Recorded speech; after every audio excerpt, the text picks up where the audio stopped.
Pues buenas noches.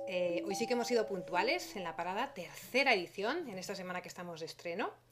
Hoy os voy a contar un poco, en el primer minuto, por qué lo hemos querido llamar La Parada. Es un nombre que puede que lleve algún tipo de contradicción, pero no. ¿Qué es lo que queremos nosotros conseguir aquí? En esta vorágine diaria de tanta información, los que os manejáis en redes, pues igual os pasa como a mí me ocurre, que recibimos tanta y tanta información que no sabemos dónde pararnos o dónde está el análisis, dónde está lo correcto, dónde está lo incorrecto. Nuestra propuesta en la parada es, bien, a una hora como es esta, a las 10:30 de la noche, hora en que empiezan los debates políticos, como os decía el otro día, tener media hora para que entre vosotros y nosotros podamos analizar, pensar, reflexionar sobre cosas quizás las mismas que vemos en otros medios, pero de otra forma, y desde luego de otra manera, porque vosotros sois los protagonistas, los que habláis con nuestros invitados. Hoy tenemos a uno que es especial por diversas razones. Lo primero porque es el primer representante político que tenemos en la parada, que espero que sea el primero de muchos, y también la segunda razón porque, bueno, él es asturiano y nos va a poder hablar de ese acuerdo de gobernabilidad que se ha fructificado, parece ser finalmente hoy. Le voy a dar ya paso, vamos a saludarle entre todos. Vamos a verle. Hola, buenas noches. Hugo Morán, ya le estamos viendo. Muy buenas noches. Estamos encantados de que esté usted aquí. Déjenme que les presente a nuestra comunidad. Hugo Morán es secretario federal de Ordenación del Territorio y Sostenibilidad del PSOE, es un miembro de la Ejecutiva Federal del PSOE, exdiputado por Asturias, nacido, criado, me decía hace un momento, y hasta ha sido alcalde de su localidad natal, en Lena, en Asturias, y sigue viviendo ahí, ¿verdad? Me dice. Ahí sigo estando con mi familia, sí. Bueno, pues ha tenido varios cargos, veo aquí, concejal primero, alcalde después, presidente del Consorcio para el Desarrollo de la Montaña Central de Asturias, cosas muy largas que nosotros no entendemos, pero veo que ha tenido bastantes cargos en lo que es en su comunidad y ahora pues tiene este cargo en la Ejecutiva Federal que les contaba. Bienvenido pues a la parada. ¿Cómo se siente en esta cosa del Internet de hablar directamente con la ciudadanía? Bien, a estas alturas uno ya, si no se siente cómodo en estos espacios, es que está fuera del mundo. O sea que encantado de que me hayáis invitado. Bueno, pero no crea que es fácil, que los políticos, en general hablo, a veces tienen cierta reticencia o preguntan 3 veces antes de aceptar este tipo de encuentros, así que le felicitamos. Vamos rápidamente porque esto es un programa de media hora y a lo tonto se nos va el tiempo. Como decíamos, usted es asturiano, por lo tanto la pregunta es obvia. Hoy es un buen día para Asturias, ¿verdad? Sí, yo creo que es un buen día para Asturias, es un buen día para los asturianos y es un buen día para la democracia, que creo que adquiere tintes de seriedad en un proceso en el cual en mi región entre la ciudadanía estaba empezando a cundir un cierto escepticismo respecto a si aquellos en quienes la gente, la ciudadanía deposita su confianza, son capaces de responder a esa confianza en los términos de solvencia que se les reclaman. Por lo tanto, yo creo que merece la pena, aunque solamente sea por eso, celebrarlo. ¿No? Sí. Déjenme, vamos a enseñar a nuestra audiencia, usted es un usuario habitual de Twitter y sí que es cierto que, bueno, desde el 25 de marzo, fecha en que se celebraron las elecciones en la comunidad asturiana, pues no se había llegado a un acuerdo, oíamos noticias de todo tipo. Esta misma semana amanecía, empezaba con esa pseudo amenaza del ministro Montoro de arreglen lo que pasa ahí o les intervenimos. Déjenme que enseñe, usted mismo hace unos días publicó en su cuenta de Twitter en una respuesta a alguien que le interpelaba, decía: yo no compararía la situación institucional que vive Asturias con una fiesta. La mayoría de los asturianos no lo viven así. Usted esto lo decía el 12 de mayo. Esto nos da que pensar que, bueno, pues no han sido las semanas más agradables, ¿no?, en la política asturiana. Sí, es cierto que los ciudadanos en la calle empezaban a adquirir demasiada distancia con la realidad política en la que estaba sumida la región y que eso se traduce en último término en que los ciudadanos se alejan de la propia capacidad de encontrar una cierta confianza en el espacio institucional que tiene que dar respuestas a sus necesidades. Y eso es lo peor que le puede suceder a una sociedad en democracia. Cuando los ciudadanos empiezan a desconfiar del propio sistema democrático, las cosas son mucho más difíciles, mucho más complicadas. Y es verdad que mis vecinos, por lo menos en lo que yo podía comentar con ellos, parecía que había llegado un momento en el que ni siquiera ya les preocupaba la situación de deterioro institucional en el que estaba sumida la comunidad autónoma, y eso a mí me preocupaba especialmente, lo reflexionaba con ellos y al final pues uno llegaba a la conclusión de que en realidad lo que deseaban era confianza, seguridad, una cierta seguridad en el futuro, y espero que lo puedan empezar a recuperar a partir de hoy. Bueno, ¿y cómo ha sido este pacto? A ver qué nos puede contar usted. Voy a resumir un poco la situación a la que hemos llegado. Parece ser que se ha firmado un acuerdo de legislatura, no un pacto de gobierno. ¿Lo digo bien? Bien. Eso es. Todo dependía de ese escaño de UPyD, que al final se ha decantado por apoyar el pacto entre el PSOE e Izquierda Unida. Sí que es verdad, y aquí tenemos una pregunta en tuitero, se la voy a leer, que UPyD hipotecaba ese acuerdo a que ustedes se comprometieran a reformar la ley electoral asturiana. Aquí nos dice Luis Víctor Moreno, dice, ¿qué hay de la reforma de la ley electoral, condición sine qua non de UPyD para pactar? ¿Qué nos puede contar de esto?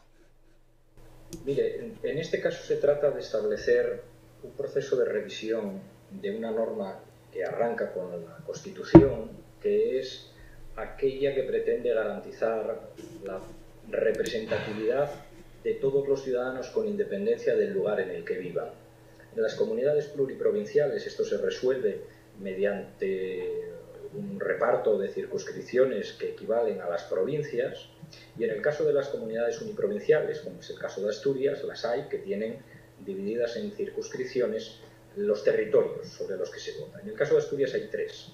Una, la zona central de Asturias, donde hay aproximadamente, números redondos, unos 800.000 ciudadanos, la circunscripción oriental, en la que hay unos 100.000, y la occidental, en la que hay otros 100.000 aproximadamente. La oriental y la occidental son zonas rurales, y cuando los constituyentes establecen esta norma, lo hacen por la necesidad de establecer un mecanismo de equilibrio entre ciudadanos que viven en el medio rural, tradicionalmente muy alejados de los focos de decisión política, de manera que tenga garantizada su presencia en los debates y en las decisiones en el Parlamento asturiano. Y yo creo que eso es lo que perseguía el constituyente, y eso es lo que hay que seguir garantizando, que cada ciudadano tenga presencia, su voz tenga presencia en el Parlamento en el que se toman decisiones que afectan a su vida. ¿Que esto pueda ser mejorable, adaptable a los tiempos en los que estamos ahora mismo? Probablemente. Toda norma debe de ser mejorable, mejorada y adaptada en el tiempo a la realidad social. Pero eso no implica que en ningún caso pueda aceptarse la posibilidad de que alguien, porque viva en una zona apartada del centro de decisión política de una región, pueda tener una diferencia de trato respecto a quien vive en las proximidades de los focos de decisión. Y en ese sentido yo creo que es razonable intentar avanzar en un posible acuerdo que mejore la capacidad de representatividad de los ciudadanos respecto a los parlamentarios que se sientan en el Parlamento para defender sus intereses. Se han comprometido, pues, a estudiar esa propuesta, a estudiar el posible cambio de la ley electoral. Todo lo que usted decía es... Sí, dígame. Sí, digo, siempre teniendo en cuenta que lo razonable es que estas modificaciones que afectan al núcleo duro de las normas de convivencia de la ciudadanía se modifiquen en los mismos términos en los que en su momento se pusieron en marcha. Es decir, requiere de un gran acuerdo parlamentario que no esté sujeto a las coyunturas de las mayorías que se puedan dar en un momento respecto a las que se den en otro. Tiene que tener vocación de estabilidad en tiempo. Por lo tanto, cualquier propuesta que afecte al núcleo duro de la Constitución o de un estatuto de autonomía, como pueda ser el caso, tiene que contar con una mayoría parlamentaria que no ponga en riesgo una norma que tiene esa vocación, ir más allá de una legislatura. Todo lo que nos está contando resulta bastante lógico. Estamos hablando de territorios de picos de Europa para adentro. ¿Podría usted entender que fuera de Asturias nos preguntáramos, la ciudadanía se preguntara cómo es que el PSOE se compromete a estudiar esta ley electoral para hacerla más equitativa, más justa, y sin embargo en el Parlamento español, en el Congreso, parece ser que de momento esta misma lógica que usted me está explicando ni se la plantean, cosa que sí que los partidos de izquierda sí que están haciendo, el circunscribir, hacer circunscripciones más lógicas a lo que usted decía, la ciudadanía que no se separe tanto de los órganos de gobierno, ¿no? Que pueda votar de acuerdo a una proporción justa. ¿Cómo es que en Asturias sí, en el resto de Estado no parece que sea tan clara la idea? Para el PSOE. En la experiencia parlamentaria que yo tengo, la corta experiencia parlamentaria en el Parlamento de la Nación, en la pasada legislatura, lo que siempre he escuchado de todos los portavoces parlamentarios, en los términos en los que unos reivindicaban y otros respondían o viceversa, ha sido un fondo argumental sustancialmente similar al que yo le he comentado. Cualquier modificación que afecte al núcleo de la Constitución debe de contar con un gran acuerdo parlamentario, no estar sujeto a acuerdos coyunturales que puedan ser forzados por la necesaria construcción de una mayoría parlamentaria. Y se pregunta por lo que afecta al ámbito del partido en el que milito, la respuesta yo creo que ha quedado nítida a lo largo de la última campaña electoral y aparece recogida en las resoluciones congresuales, 38 congresos recientemente celebrado, en el compromiso de buscar espacios de acercamiento de la política a la ciudadanía y establecer aquellos mecanismos que perfeccionen el actual modelo en el cual el ciudadano está llegando a adquirir un concepto de la política muy alejado de sus pretensiones, ¿no? De sus deseos, de sus necesidades. Eso está recogido en las resoluciones congresuales y ha formado parte de bastantes debates y creo que probablemente se convierta en uno de los debates que vayan a tener presencia sustancial a lo largo de esta legislatura. Concretamente el Senado, hasta donde yo alcanzo, tiene comprometida una comisión de trabajo para intentar adaptar los cometidos, la composición y el funcionamiento del Senado a las necesidades propias que la Constitución le encomienda y los ciudadanos reclaman.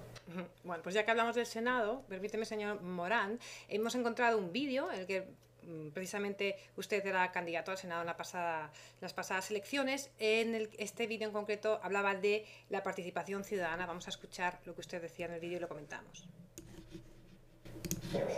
En el cual los ciudadanos intentan encontrar una respuesta a una preocupación que manifestaron en un momento determinado, traducida en los políticos no nos representan o la política no nos representa.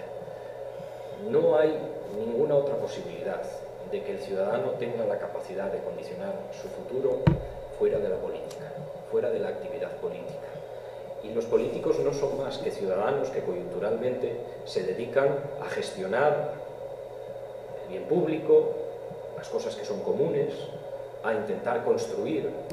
Bueno, hasta aquí, señor Morán. Usted decía, por lo tanto, que no ve más hueco que la política para la representatividad ciudadana.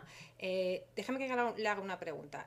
¿Usted considera que solo la política se ejerce desde las instituciones? Lo digo en el marco esta semana del aniversario del 15M, en el que hemos vuelto a ver asambleas en las calles y hemos vuelto a experimentar todo ese trabajo que han estado haciendo los grupos de trabajo en diferentes ciudades, con propuestas reales, concretas, a una sociedad y presentando alternativas a una sociedad que quieren vivir. ¿Usted consideraría esto ajeno a la política?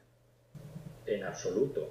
La política alcanza todos los niveles de la vida diaria de un ciudadano, porque son, en último término, se trata en último término de la necesidad de buscar respuestas para convivir en sociedad, de manera que las necesidades particulares puedan encajar dentro de la capacidad de respuesta de conjunto.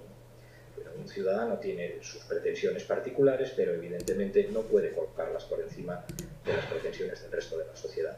Y esto sucede a lo largo del día en muchas ocasiones, en distintas circunstancias y respecto a distintas necesidades. Política se hace en todos los momentos y en todos los ámbitos. Otra cosa es que haya quien opte por establecer el reduccionismo de la política vinculada al ejercicio de la actividad parlamentaria o la actividad de gobierno en una institución. Pero a la hora de buscar representantes, uno busca representantes desde su comunidad de vecinos hasta una asociación en la que pueda estar integrado, un colectivo, una ONG, y en ese espacio hay que gestionar lo colectivo desde el punto de vista de quien tiene encomendada la representación que le da el conjunto de vecinos, de miembros de la asociación o de afiliados a esa ONG. Y al fin de cuentas eso es hacer política, y en cualquier espacio todo esto en último término necesita una respuesta en los distintos ámbitos en los que la sociedad se organiza, y esto puede venir desde la propia comunidad de vecinos que yo comentaba antes hasta un ayuntamiento, pasando por una provincia, una comunidad autónoma, un estado. ¿Y cómo imagina usted, señor Morán, cómo imagina usted que se incorporarán todos los activistas y la gente que está creando esta alter sociedad o que quiere proponer ideas nuevas? ¿Qué futuro le ve usted al movimiento 15M? ¿Le reconoce algún tipo de posibilidad de interactuar con ellos en unas instituciones determinadas? Sí, porque en último término lo que pretenden es cambiar la sociedad. Entienden que se pueden hacer las cosas de otra forma y salvo que alguien quiera recurrir a un simple proceso de frustración y melancolía, si su deseo de impulsar cambios es cierto, es verdadero, tiene que recurrir a los espacios en los que es posible hacer esos cambios. Yo vengo del mundo asociativo, antes de llegar al mundo de la política, veía desde fuera las cosas que creía que se podían hacer, discrepaba de muchas cosas que veía que se hacían, que yo entendía que no eran correctas, y en último término tuve la oportunidad de participar en distintos ámbitos de gestión, de decisión, de debate político, y desde luego no tuve ninguna duda. En último término depende de cada persona que esté en condiciones de comprometerse hacia los demás en hacer cosas no solo por uno mismo, no por responder a satisfacciones personales, sino porque entienda que lo que él entiende que es mejor para sí también es mejor para los demás y por lo tanto busca espacios para encontrar esas respuestas comunes para todos. Y estos espacios pueden estar dentro de la institución o también les reconoce cierta realidad fuera de ellos, ¿no? Hay agentes y espacios donde se puede interactuar con la realidad y con la sociedad que no tengan que ver, que es lo que dice el movimiento 15M, necesariamente con una representación institucional. Sin duda, la propia Constitución española reconoce espacios de representación social que no son estrictamente los que van vinculados a las instituciones políticas, a las instituciones de gestión política, y algunos con una cierta relevancia. Las propias organizaciones sindicales tienen reconocido un papel relevante,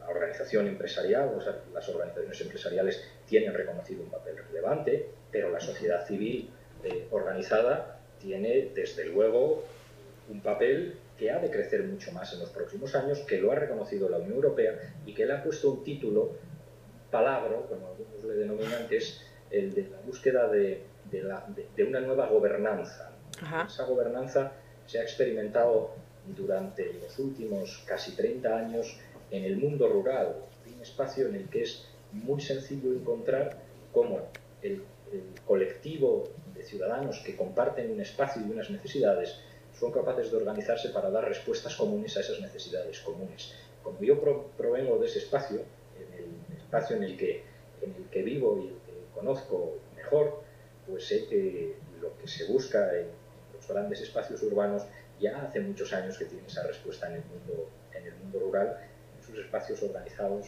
que en cada espacio, en cada sitio, en cada lugar tiene un nombre concreto. Es curioso escucharle, señor Morán, porque está hablando en los mismos términos, conocimiento colectivo, espacios locales, que muchas conversaciones del 15M. Así que se empiezan a encontrar lugares de confluencia. Vamos a cambiar ahora de lugar, incluso vamos a ir fuera de España, vamos a escuchar un vídeo, una pregunta que le hace a Sueldo de Moscú. Vamos a escucharla.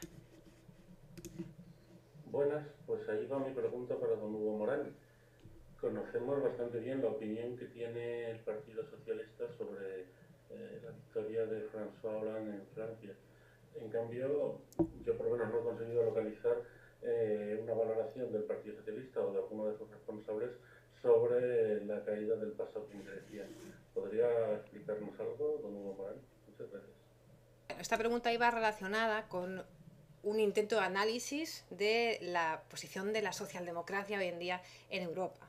Sí que es cierto que hemos visto cómo Hollande ha ganado hace unos días, ha sido nombrado recientemente primer ministro. Sin embargo, en Grecia, el partido homólogo al PSOE ha sido pues vapuleado, por decirlo de una forma clara, en las últimas elecciones. La pregunta es, ¿se merece la socialdemocracia, señor Morán, un ejercicio de autocrítica? Sí que es cierto que en Francia estaban 5 años en la oposición, la crisis se la ha comido, como si pudiéramos decir, Sarkozy.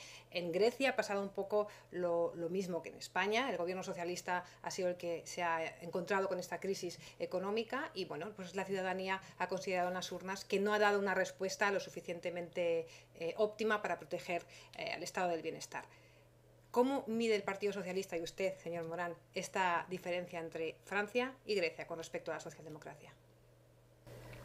Francia tiene una situación peculiar el Partido Socialista francés gobierna por segunda vez en todo el periodo de la Quinta República, desde De Gaulle hasta la actualidad. Es el segundo presidente de la República Francesa socialista. El anterior fue Mitterrand, en una trayectoria de largo, dominada por los políticos conservadores. En el momento en el que se produce este relevo en Francia, acontece una crisis que es la que todos conocemos. Y el simbolismo que la victoria de Hollande trae a la socialdemocracia a nivel europeo es la ruptura de una trayectoria en la cual parecía que la preponderancia de la ideología conservadora era la que venía a dar una respuesta a que es solamente en ese espacio ideológico político es posible dar una respuesta a la crisis. Es decir, solo la derecha es capaz de gestionar la economía.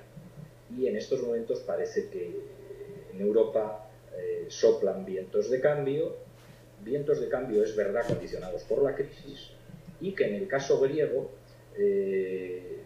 hoy podemos añadir quizá un matiz más a la pregunta que nos hacía esta persona, y es que se ha producido un relevo de los conservadores en el momento en el que se inicia la crisis por los socialistas, se ha producido un relevo de los socialistas por los conservadores, y en estos momentos hay un fracaso del modelo político en Grecia, que tiene que someterse a un nuevo proceso electoral que, en principio, y si mis fechas son correctas, se celebrará el próximo 17 de junio. ¿Qué quiere decir esto? Uno, que los ciudadanos en estos momentos buscan respuestas a la salida de la crisis, y la respuesta es una alternativa a la situación que están viviendo. Y esa alternativa la buscan con independencia de cuál sea el color del gobierno del país en cuestión. Y en este caso, en el que en Europa dominaba la política conservadora, los gobiernos conservadores, lo que vamos a ir viendo cuando se complete todo este ciclo es que todos esos gobiernos conservadores han sido sustituidos por gobiernos socialdemócratas, gobiernos de izquierdas, salvo que entremos en situaciones de colapso del sistema político y se den procesos como el italiano, en el cual nos encontremos con gobiernos de tecnócratas, que fue la última propuesta que había hecho en este caso el presidente griego, ¿no? A la vista del fracaso entre las fuerzas que habían obtenido representación parlamentaria en las últimas elecciones acontecidas en Grecia. La cuestión es, ¿hay respuestas a la salida de la crisis más allá de las propuestas conservadoras? Esa es la pregunta. Sí, pero en Grecia han entendido, perdóneme, en Grecia han entendido que no, que la respuesta no es la socialdemocracia en este caso, que era el motivo de mi pregunta. Sí, la pregunta es, ¿hay respuestas más allá de las propuestas conservadoras? Y la respuesta creo que dice sí. La deriva alemana, intentar establecer un análisis en función de lo que pueda ocurrir en cada país individualizadamente, probablemente nos llevaría a conclusiones, está muy bien como ejercicio teórico, pero no creo que saquemos conclusiones que nos ayuden demasiado en el proceso. Yo creo que conviene ver toda la trayectoria de lo que está sucediendo en la Unión Europea, todos los procesos que han sido sometidos a consulta ciudadana, y saber que en estos momentos los ciudadanos no se fijan tanto en cuál es el color del gobierno de su país, como del hecho de que están en crisis y que el gobierno de ese país no les está ofreciendo una salida a la crisis. Y en un momento en el que la mayoría de esos gobiernos son conservadores, los ciudadanos evidentemente buscan la salida en soluciones socialdemócratas. Bueno, pues vamos a hablar ahora, en este contexto de crisis, señor Morán, de la ecología, que es lo que usted laboralmente ejerce más, ¿no?, dentro de lo que es la ejecutiva del PSOE. Nos queda poco tiempo, yo quería hablar bastante de esto, porque parece ser, corríjame si me equivoco, que en tiempos de dificultades económicas lo verde desaparece. Ese es el esquema con el que algunos nos pretenden instalar la respuesta. Es decir, como el medio ambiente es una traba para dinamizar la economía, están apuntando algunas respuestas ahora mismo, ya, que parece que apuntan justo en la dirección contraria. Quien haya seguido la campaña de François Hollande habrá visto cómo ha hecho un conjunto de propuestas de incorporar sectores emergentes de economía verde como respuesta a la salida de la crisis, alternativa a una parte importante de la actividad económica que fue la que derivó en esta crisis, fundamentalmente la que va vinculada a la economía del ladrillo. La propia Angela Merkel, que se resiste, además creo que con mucha contundencia, a incorporar medidas de dinamización de la economía, ya ha apuntado a la posibilidad de ir a la creación de un fondo europeo de 300.000 millones de euros que incorpora aproximadamente un tercio de las inversiones vinculado, en este caso, a las energías renovables, economía verde. Es decir, el futuro cada vez más empieza a estar vinculado al mundo de la economía verde, al mundo del medio ambiente. Y España, en ese sentido, creo que no debería perder de vista cuáles son sus potencialidades. Ya que nos habla de las renovables, le quiero pedir una valoración de estos cortes de las ayudas que han hecho en las últimas semanas el gobierno, en este caso el Partido Popular. Sí que es cierto que en verano del 2010 también el gobierno de su partido pues frenó un poco las ayudas a las renovables, y parece ser que no se sabe muy bien cómo la conexión se hace. Se termina demonizando las energías renovables por su alto coste, y las causas para eliminar estas ayudas es, bueno, hay crisis, no hay dinero, cuando no se mira más allá, a medio o largo plazo, este tipo de energía limpia, energía que no es tan cara, ni mucho menos. ¿Usted cree que es un poco la cabeza de turco esto de las energías renovables en la crisis? ¿Qué es lo que primero cae? Sí, probablemente a soluciones complejas se buscan respuestas simples que en la mayoría de los casos se demuestran equivocadas. En Europa se había hecho una gran apuesta, España se había incorporado ahí a una gran apuesta por las energías renovables, se había hecho una gran apuesta de comprometer recursos públicos en un sector muy concreto, el de la fotovoltaica. Eso había impulsado mucho más allá de las previsiones iniciales la capacidad de desarrollo de esta energía, y en un momento determinado los gobiernos vieron que aquello se les podía ir de las manos y decidieron cortar. Y en España se aprobó una medida que tocaba al régimen de primas que permitía el desarrollo de las energías renovables.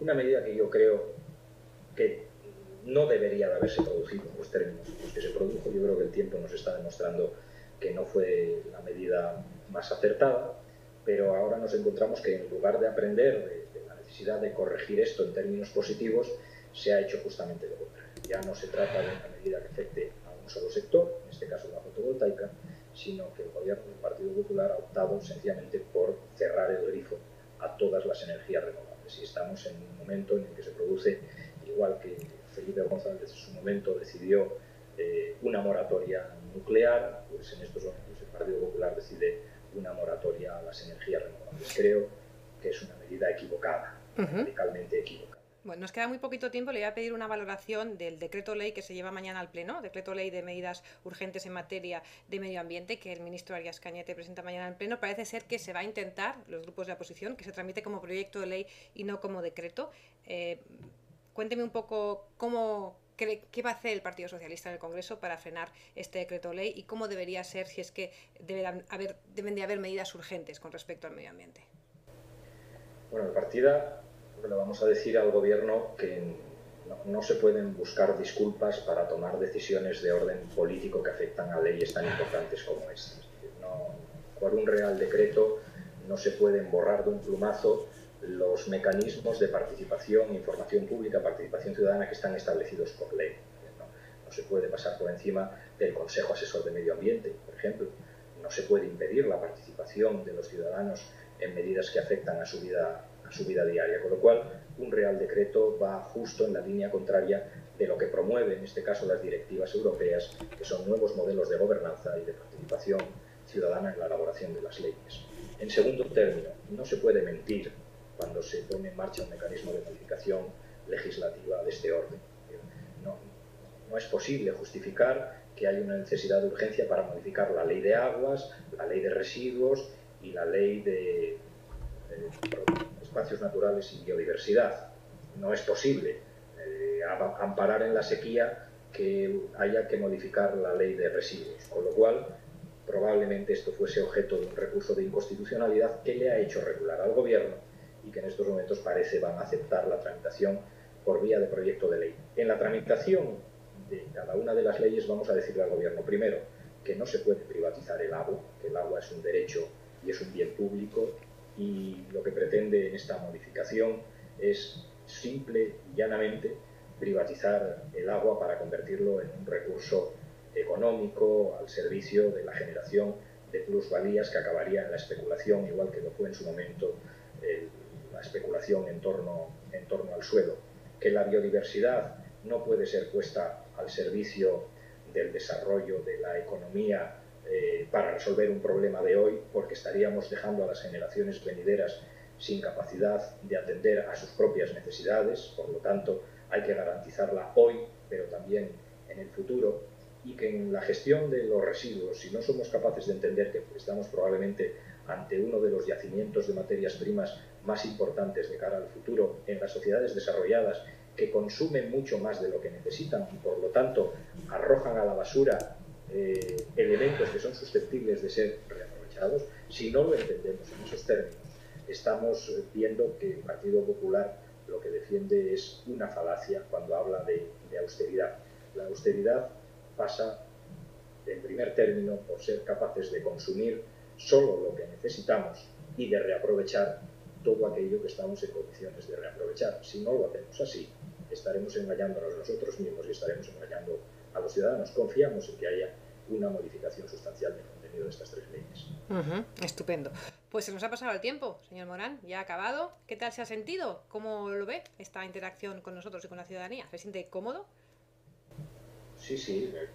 A uno que ha sido alcalde y acostumbraba a hablar todos los días con muchos vecinos, estos espacios de conversación le resultan gratificantes y la mayoría de los casos de mucha utilidad. Bueno, pues para acabar entonces, si me lo permite, le voy a hacer un encargo.